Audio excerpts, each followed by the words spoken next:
Welcome once again to Lehto's Law. Here's Steve Lehto. David and a whole bunch of other people sent me this story, and it's a wacky one out of California.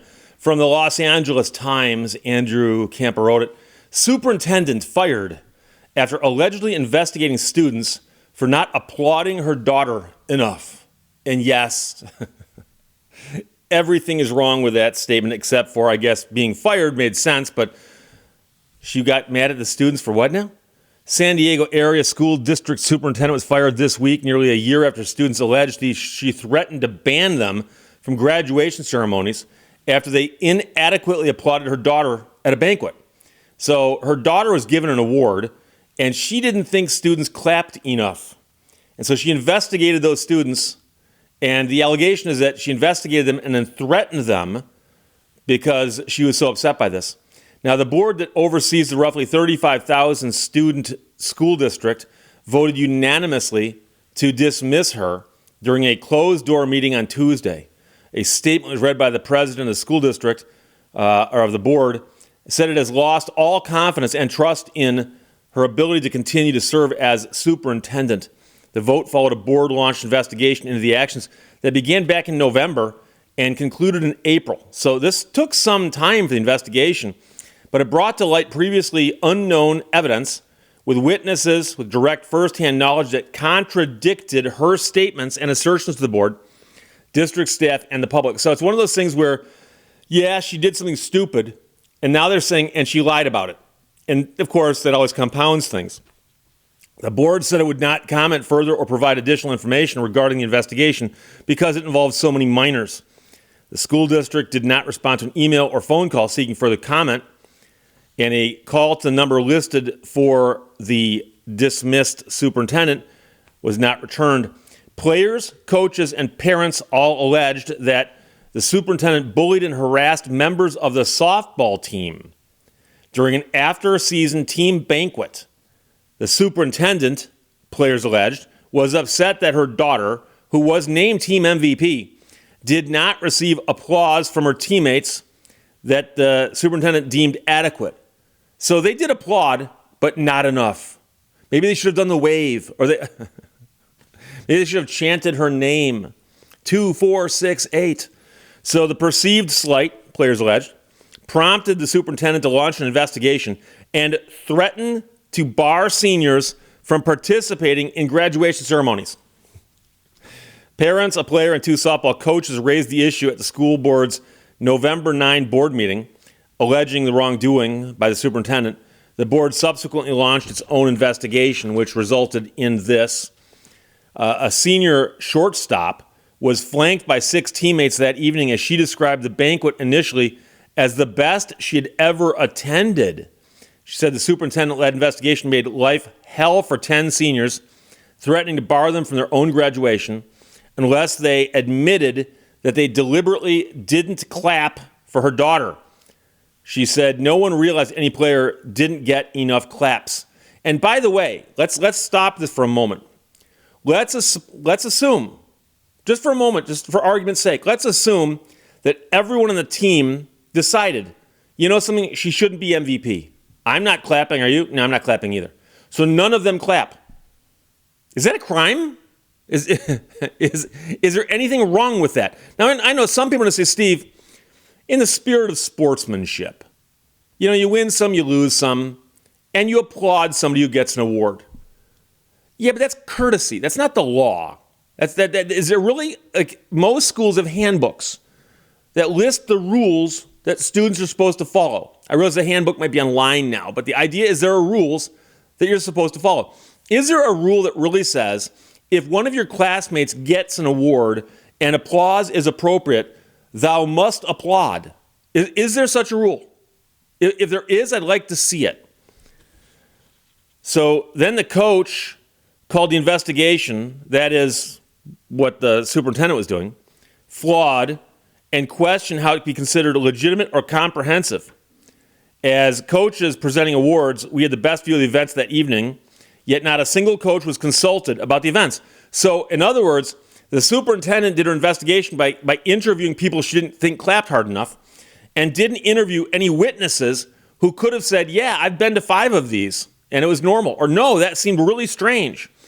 So one unnamed student sued the school and the superintendent and the district and the board, alleging intentional and negligent infliction of emotional distress, negligence in proper training, and a violation of First Amendment rights. Because again, whether you applaud something would be a form of speech, and whether you applaud correctly or incorrectly, that criticism of your applause technically is something that does, in fact, affect your First Amendment rights.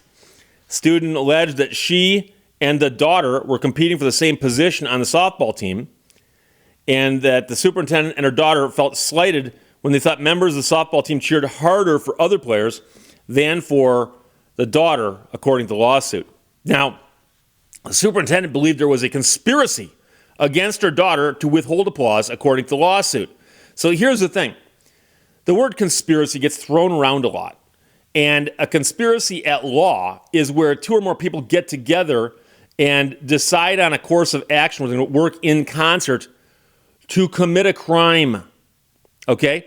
So if me and my buddies have a conspiracy to go to 7-Eleven and buy some ice-cold Diet Coke and pay for it and leave, okay? You can call it a conspiracy if you want, if we got together and plotted that, but if there's no underlying crime, you got to stop using that word. So to say there was a conspiracy to withhold applause, I got news for you. And quite frankly, should you be a superintendent if you don't know how kids act? And I'm assuming in that statement, maybe they did. Who knows? Who cares? Kids are kids. Should they applaud? Probably. Do they have to? No. Is it against the law if they didn't? No.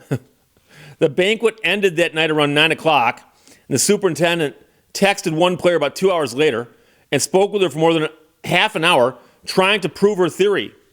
That summer, according to the lawsuit, the superintendent followed social media accounts for private travel softball teams, which eventually led to those squads blocking her. The superintendent got blocked for trying to follow these students around and figure out what happened. The end result of her investigation was to offer the plaintiff an opportunity to admit that she bullied her daughter or else be banned from high school softball for her senior year. The superintendent allegedly followed through on that threat. Included in the lawsuit is correspondence from the principal to the plaintiff, which said she was being banned from extracurricular activities for not signing an other means of correction document in which she would agree to refrain from bullying, intimidation, harassment, threats, and derogatory statements. However, the failure to applaud is not bullying, it is not intimidation, it is not harassment, it is not threats, and it's not a derogatory statement. It's not. So what's bizarre is you ask someone to confess to something that they didn't do and then have them sign a form saying that they won't do any of the things they have not done yet. So it just gets crazier. Eventually, the plaintiff said she signed the form under duress because she wanted to play softball. So the superintendent was placed on administrative leave in February, but she's being paid then. The district appointed an associate superintendent to the position on an interim basis at that time. Meanwhile, the superintendent had been hired at this district back in 2017 after 4 years as superintendent of the Westminster School District. And by the way, I actually speak with some knowledge of this in the sense that, not this specific instance, but I've mentioned before that I've got a lot of teachers in my family. And I say teachers as kind of a shorthand thing because everyone in my family taught. My mother, my father, my grandmother, my grandfather, teachers throughout. My dad, although he was a teacher, was a superintendent for more time. He ran a school district, which is administrative stuff. And so I'm very familiar with the kinds of things that superintendents deal with because I'd hear these stories. Well, my dad talking about what he's going through at work. And I have to admit that when I was a little kid, for a couple of years, I actually was in elementary school at a district where my father was in the administration of the school district. He was not the superintendent, but he was up there. And the funniest thing happened that when I went to the school, kindergarten, a couple early grades, all of the teachers and the principal knew who I was. And it didn't occur to me at the time, it did not occur to me at the time that I'm walking down the hallway and the principal goes, "Hey, Steve, how are you?" Hey, principal, how are you? There were hundreds of kids in that building. He did not know all their names. He didn't. Now, it's true that I had several older brothers. And if you lined us up, you'd go, oh, obvious brothers. All had the blonde hair, and other than the descending or ascending height, depending on which way you had us standing, we looked a lot alike. We were clearly brothers. So it might have been that he said, oh, this is that family with all those boys, all these brothers. That's part of it.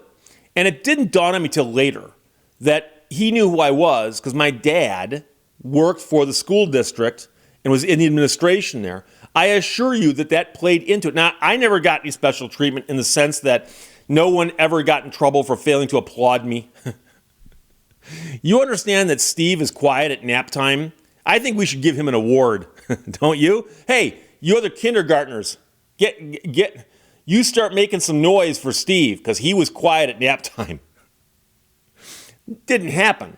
And I'll admit, I didn't even become aware of that or think about that till later in life.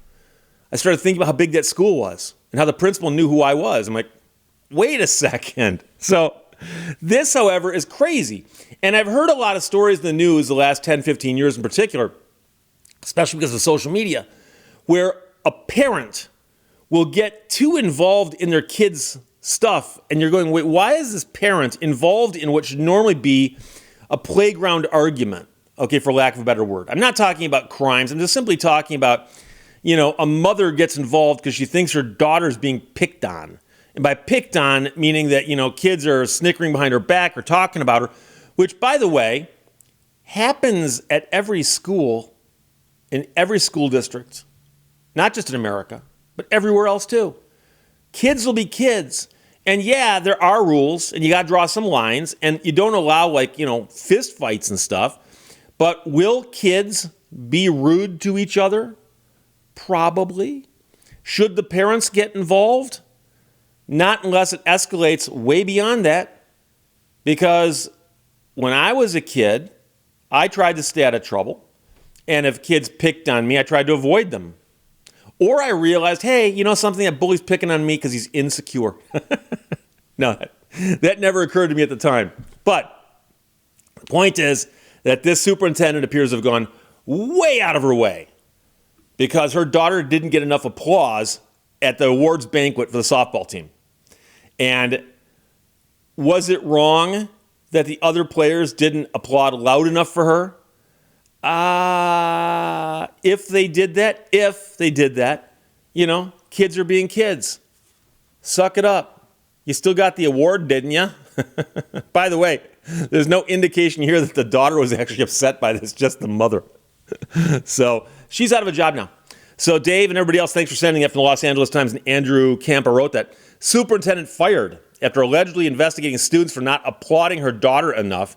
And at least one of the students investigated filed a lawsuit. There you go. Questions or comments, put them below. Let's talk to you later. Bye-bye. Thank you for watching Lehto's Law. How many times have you said this to yourself? Never buy a car you can't push.